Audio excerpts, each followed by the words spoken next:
All right, there we go. We're up and live. So what's going on, everyone? There were a handful of news items I thought we could run through here that popped up over the course of the last week. Thought this would be an interesting way to do it. Talk through some of those articles and then have some time in there to hit any questions as they arise, and a couple of videos that I'll share in the chat and then in the description below, so you can check them out on your own. But today we're going to talk through a proposal that came out from a NATO official talking about how Ukraine could cede territory to join the alliance. You can imagine, that one didn't go over real well. We've got a couple videos showing Ukraine's new unmanned surface vehicle, which is, I called it a UAV in a recent video, and that was totally wrong. It's not a UAV. But this looks like one of their more advanced models that they used, potentially a couple against the Kerch Bridge recently. So Ukraine released some footage of that. We'll show that. Poland arrested some Russian spies up to no good along their border with Belarus. And then an interesting article, or I think it's an interesting article, put out by West Point's Modern War Institute, arguing why the United States should not label the Wagner group as a terrorist organization. So, JR, last stream was operator error. I opened something and couldn't get the chat going, so close it real quick. Hopefully it's off the radar now. But we're going to dive right into the first article here. So the NATO chief of staff, I think is the right term for Stian Jensen, which I know I'm mispronouncing that. I haven't heard of a lot of Stians. I've heard of, I think Jensen, I probably got that right, but we'll go with Stian Jensen. On August 15th, he said, quote, "I think that a solution could be for Ukraine to give up territory and get NATO membership in return." So I'm actually pretty interested in what you all think about this, because I feel like there's a lot of argument, a lot of debate, a lot of emotion tied up in this type of proposal. Now, to add a little context to that, Jensen said that Ukraine alone should decide when and under what conditions it wants to negotiate, and added that significant changes regarding Ukraine's potential future NATO membership. And according to him, allies are interested in preventing a repeat of the current war. And last comment from Jensen is, quote, "I'm not saying it should happen this way, but it could be a possible solution." So again, kind of interested in your thoughts your all thoughts in the chat and then in the comments below. Is this a reasonable ask of Ukraine? Give up some territory, right? Jensen didn't get into, is it just Crimea, for instance, or is it everything that Russia occupies today in exchange for NATO membership? Kind of the unspoken piece here, I think the way I read this is that might be a way to actually end the war. As you can imagine, we'll get into what Ukraine said about this. They weren't, no shock. They were pretty pissed off, denied right out the gate. The term that the foreign ministry spokesperson used was absolutely unacceptable, which, look, I understand it. From Ukraine's point of view, got it. If I'm Ukrainian and I'm sitting there and Russia is invading our territory, killing our citizens, occupying our land, I'm in that camp of absolutely, no way. There's no chance we're going to cede anything. And then they went on to say, "We've always assumed that the alliance, like Ukraine, does not trade territories. The conscious or unconscious participation of NATO officials in shaping the narrative regarding the possibility of Ukraine's giving up its territories plays into the hands of Russia. Instead, it's in the interests of Euro-Atlantic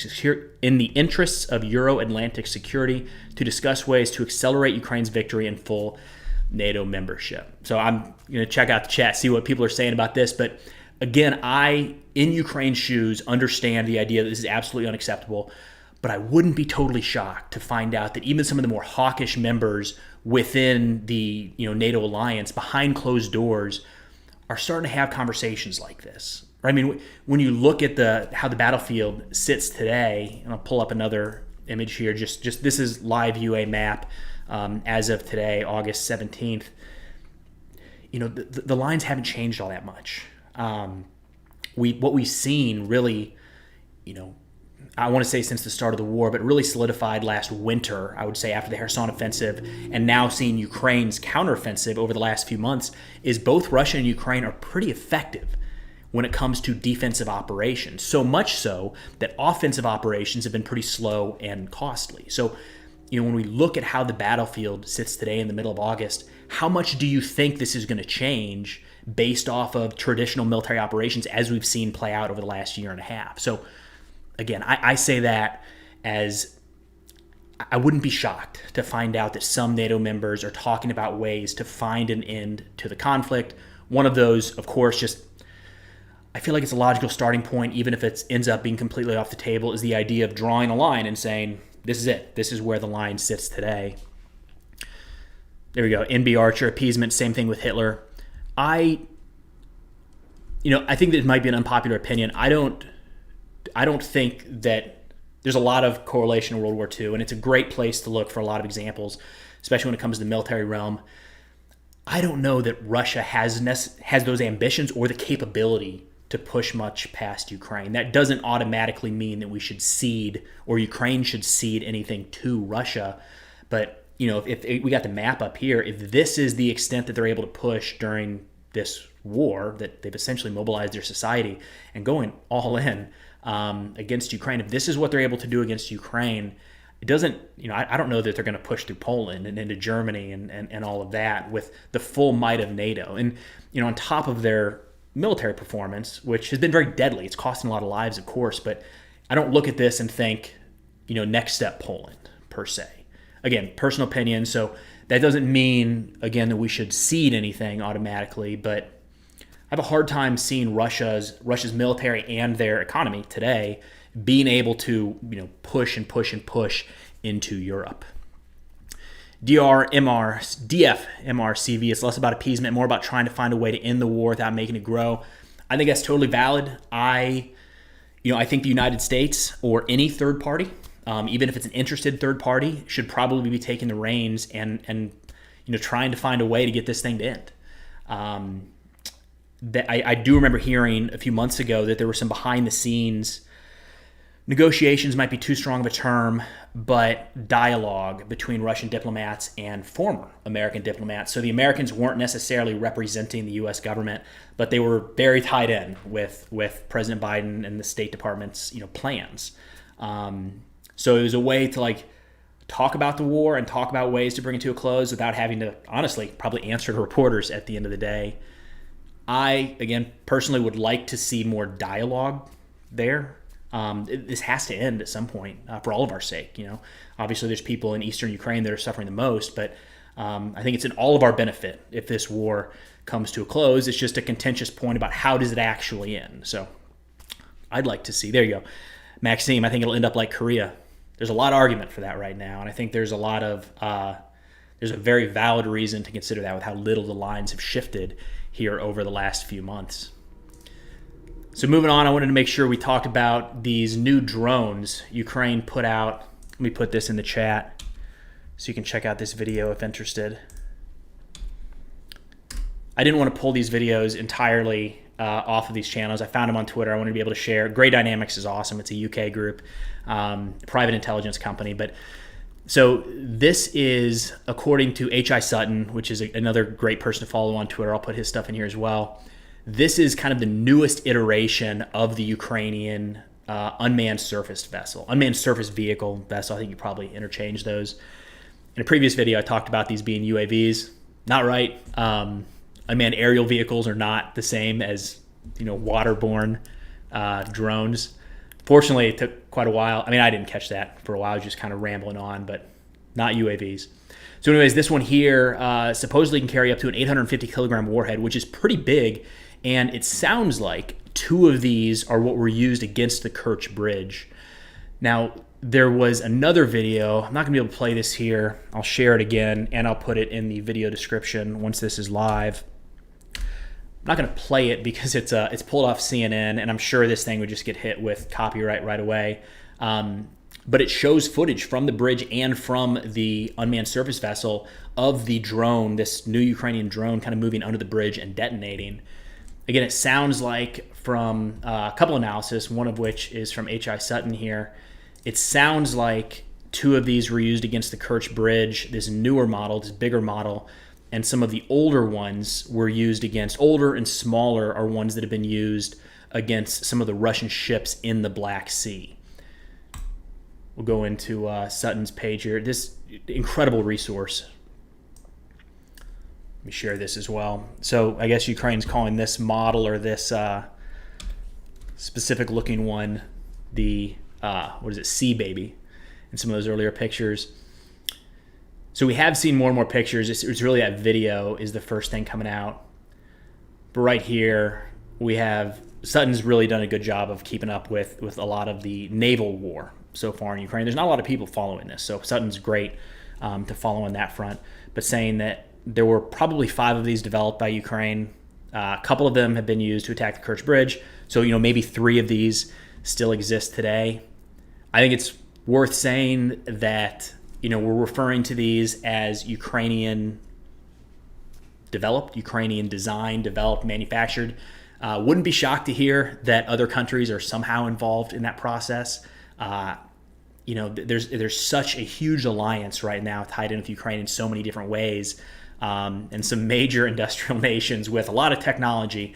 I'd be surprised to find out that in no way, shape, or form is the United States, United Kingdom, Germany, or any others somewhat involved with, even if it's even if it's chips or little aspects that go into the overall drone. I'm sure Ukraine is doing the backbone of this, or the bulk of the work here, and of course they're the ones actually testing it and using this in a real world environment. But wouldn't be crazy to find out that there's been some outside help here as well. Take a look at the chat here real quick while we move on to the next thing, where Poland arrested a couple Russian spies just on the east side of their border. Red Sirik, hello Preston in chat. Didn't know you're streaming. Glad you do. Haven't done a lot of these. It's been a while actually. Used to do some kind of interviews in this style. It was a lot of fun. But I thought it'd be a good way to try to connect, get to chat a little bit more, and see what you guys think about some of this stuff. And I'm trying to push it towards the end of the week. I think it's a good way to hit on a handful of news topics, things that have kind of popped up over the last few days. Not necessarily breaking news, right? Like if you don't get it today, you're behind the times. But interesting articles. Like the next one here. Poland arrests 9 over alleged plot to sabotage Ukraine arms supplies. Sabotage is one of those words that I misspell every time I type it. I don't know if you guys have any of those, but I can't. I can stare at that word for 30 minutes now, and then when I go to type it, I'm going to spell it wrong. I spell it so wrong that a lot of times the spell check doesn't even have a suggestion. They just say, like, I don't know, this doesn't look right. So that's pretty solid. Anyways, from Poland, the interior minister said, quote, evidence indicates that this group that was arrested inside of Poland was monitoring railway lines. Their tasks included recognizing, monitoring, and documenting weapons transports to Ukraine. So there's one place, let's go back to the map here real quick. When you're talking about weapons making their way into Ukraine, there's really only one way, and it is through Poland. So the Black Sea, while still contested down here, you're not moving any sizable arms shipments through there. The Russian Navy, again, it's a contested area now because of some of these Ukrainian unmanned surface vessels, but you're not putting a bunch of Bradleys or something on a ship and moving it across the Black Sea. Not moving through Moldova, that's off the table. Not moving through Hungary, not moving through Belarus, and the airspace for the most part is closed. There's very few aircraft really flying into Ukrainian airs, international aircraft flying into Ukraine. Just safety concerns, right? There's so much surface-to-air fire all across that country. It's pretty reasonable to not want to fly a commercial airline of any sorts over Ukraine. So the vast majority, if not all, of the military aid is coming in via the west through Poland. So, of course, if there's going to be spies trying to pick up on that type of equipment, Poland's going to be the natural place to start. They went on to say that at least 50 electromagnetic spying devices had been installed by the network, and said the investigation into the ring had taken several months. Some of the cameras were found close to the airport in the city of Red. Not going to try to say that. It's a major airport close to the Ukrainian border, where a lot of the supplies are kind of coming into, and then being moved by rail into Ukraine. Poland's security service, the ABW, reportedly found cameras, electronic equipment, and here's the interesting part, and GPS location devices apparently intended to be tucked away on aid bound for Ukraine. Authorities say they have evidence the group were paid by Russian intelligence. So, a couple things to kind of unpack here. It doesn't look like Russia has had great insight at this point into the military aid shipments into Ukraine. There definitely have been videos showing what appear to be warehouses full of munitions being hit by some sort of Russian missile strike, something in the western portions of Ukraine. But we're still seeing Bradleys on the front lines. We're still seeing Patriots and HIMARS and ammunition showing up at the front. Some of the bigger stuff that would be harder to hide. So big picture, it does look like that's something Russia has struggled with, trying to stop the flow of aid and military equipment into Ukraine. I would bet that there are Russian spies in Poland. That would be a network that they would have been building well before this war kicked off. And we'll get into the nationality here. There's an argument that they didn't put out with the nationality of all, but said that they were foreigners from the eastern part of Poland. These likely aren't Russian citizens, right? Those are the easy ones to round up in any sort of, you're trying to pull together a spy ring. In this case, you're looking for Russian citizens. There's an easy one. But there are people all around the world that, for any number of reasons, would want to help another nation. In this case, Russia. Could be financial. It could be some sort of blackmail. It could be ideological. Whatever it might be. That is going to be such a better resource for Russia, or vice versa for the United States, to have somebody that's local, that speaks the language, looks like they fit in. In this case, it may have been a couple Belarusian citizens. At least that's what Belarus says. But it looks like what they were trying to do there was monitor and track via GPS device some of this equipment coming into Ukraine. I don't know how effective that would have been. I mean, again, if you can somehow attach a GPS device to, a Bradley or the new Abrams coming over, I guess there's some value in that. You're not going to have one Abrams sitting by itself. It would, give you a general idea of where those are headed, where they're being stored, where they're being maintained. But the odds that thing's not, I guess you can get some trackers that are pretty small, but it's hard to believe it would be so small and undetectable that it wouldn't be noticed at all between some of the checks and maintenance and getting into the fielding in Ukraine. But, interesting. This is the first one I've seen that is, there's been a lot of spy rings picked up since the kickoff of the war. This is the first one I've seen directly tied to, tracking the military shipments in. But even rounding these guys up is something that's somewhat interesting. I'm kind of fascinated in like the spy versus spy activity, especially during the Cold War. And I know one of the major issues is sometimes you identify the spy and you don't necessarily want to out them. There could be some value in just watching what they're doing and maybe intercepting what they're sending back, or kind of unpacking the larger network. So for whatever reason, maybe they were getting too close to actually tracking this equipment. Poland rolled these guys up.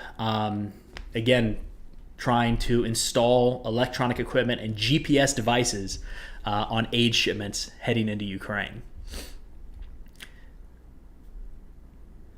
F-16 is a platform to launch any NATO air-to-air ground. Doesn't have to be on the front line. Yeah, Daniel. I on a note, I think that F-16s are being pushed back even further. Last I saw was like next summer is when they're going to start the training. Whether there's like a malicious reason for that, or it's just logistics, I'm not sure. But I think F-16s are, there was talk at one point F-16s are going to be here for this offensive, this summer offensive. That didn't happen, and now it's starting to look like it could be another year away, which we need to pull an air power expert in for that one. Maybe Alex Hollings, who's tied in with that. But the F-16 is actually an interesting debate because just giving them F-16s today is not going to change anything. F-16s are not going to create air superiority by a long stretch, and I don't think anybody's arguing that. But even connecting in the ability to fight a war and tie in ground operations with air operations is really hard. It's not going to happen very quickly. And what we've seen over the last few months is Ukraine has turned out to be very good at squad, platoon, even company size operations. But when they start scaling that up and trying to incorporate enablers like bridging assets, demining assets, electronic warfare, and aviation at a larger scale, they're really having a hard time with that. It's really hard to learn, and it's even harder to learn when you're actually getting shot at and people are dying throughout the process. So, layering, fixed wing air support on top of that could take quite a while. But I think F-16s are going, of course. I think it's just going to be a matter of, might be 12 plus months before we actually see those in Ukraine. Now, the last one here, I think it's a good article. It's put out by West Point's Modern War Institute. And I agree, big picture, I agree with it. But there's a couple points in here that I think they kind of missed the mark.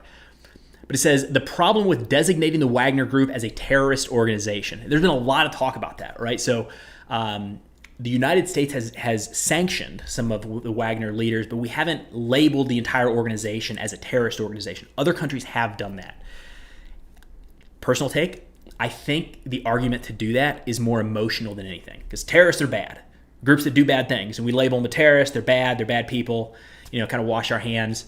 But I think this article from MWI does a good job of getting into the weeds as to why they don't necessarily qualify, if that's the right way to put it, as a terrorist organization, and how it wouldn't necessarily be in our best interest to even label them as such. So they get into kind of three main points. The first is that terrorist organizations engage in acts of violence for a political purpose. They're non-state actors that often challenge state legitimacy and use terrorist attacks as asymmetric means to fight against the usually military superior government forces. Whereas the Wagner Group does not pursue a coherent political agenda of its own, which I think that's valid. Wagner is not out there, pursuing the Wagner cause really throughout, whether it's been in the Middle East, now Africa, and during their time in Ukraine. Wagner is really fighting for Russian interests through and through the entire time. You can argue, and I'll get to this in a second, you can argue that at times they're fighting for their own interests, as in like the organization's interests. But when you talk about what they're looking for big picture, it pretty much directly lines up with the Kremlin. So, that's MWI's first point. The second is that terrorist organizations thrive on publicity. I actually disagree with this point. I agree with that portion, but they say, in contrast, the Wagner Group is conceived as a secretive organization that is largely operated outside the public purview until 2022. And then essentially how Wagner and Prigozhin, the whole point of this until the actual, until the full-scale invasion of the war in Ukraine, was that we couldn't tie, the international community couldn't tie Wagner to the Russian state. It was deniability. So, I don't know that the publicity or lack thereof makes a terrorist organization. This is one of the points in the article I kind of disagree with. I don't know that this is their strongest argument, but there's a couple later that I think actually, really drive the point home.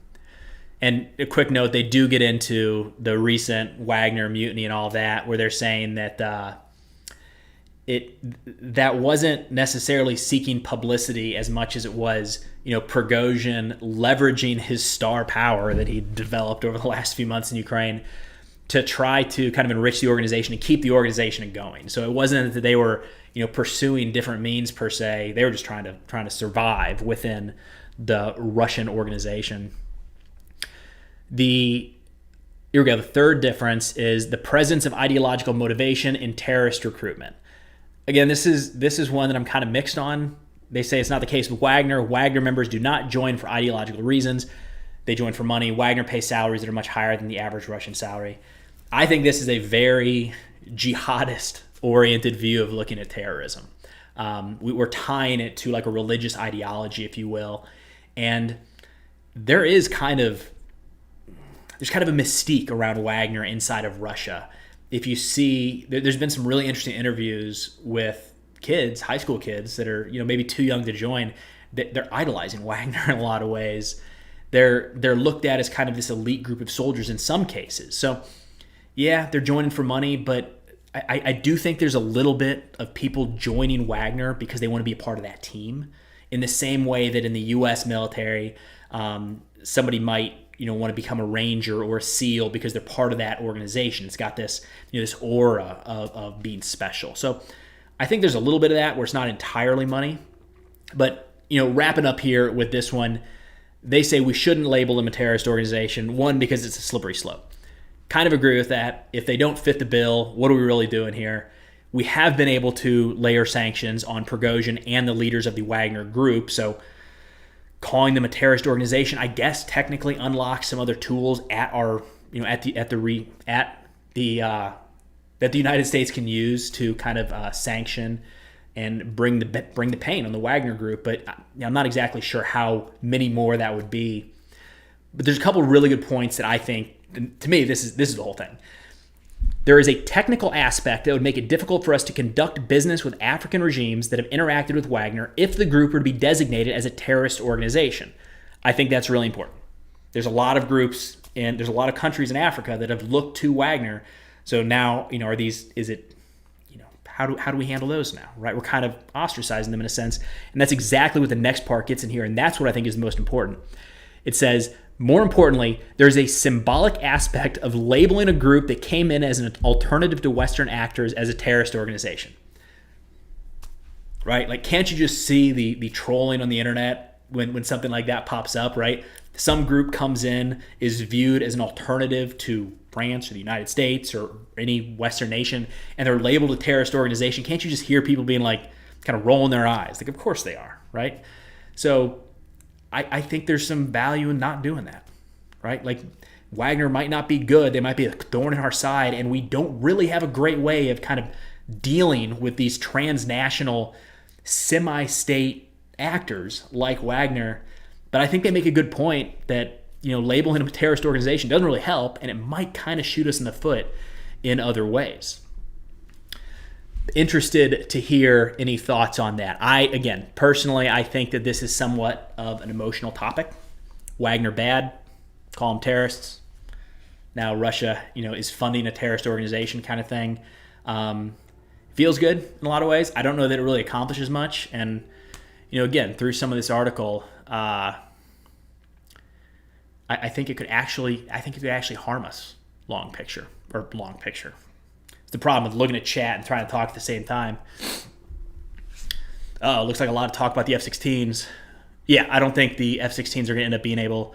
We're not going to plug and play. It's not going to be a plug and play like we have in the United States. It takes us. We're underestimating how much time, energy, and effort go into creating a military that works together between the air assets and the ground, and how you plan operations and carry out those operations. Again, we're looking at Ukraine right now, being trained by Western forces, and I know it's not been the ideal amount of time. It's been shorter than most would have expected. But we're seeing the challenges of just combined arms operations on the ground. So just incorporating armor and artillery and infantry is really challenging. It's really, really hard. The idea of layering aircraft on top of that and avoiding friendly fire, and how do you leverage your electronic warfare, and how do you tie that into the artillery fires plan? And it gets really, really, really tough quick. But definitely within the realm of what Ukraine can do. I just don't know that, again, if F-16 showed up in Ukraine today, I would not expect Ukraine to have that skill set mastered anytime in 2023. This is, realistically, we're talking years of kind of learning how to fight this type of war. But I think that'll do it for now. Appreciate everybody hopping in. Looking to do this a little more frequently. So we'll get into a handful of articles, handful of news topics. We can bring up, kind of talk through, and see some feedback. What we think is good, bad, or otherwise.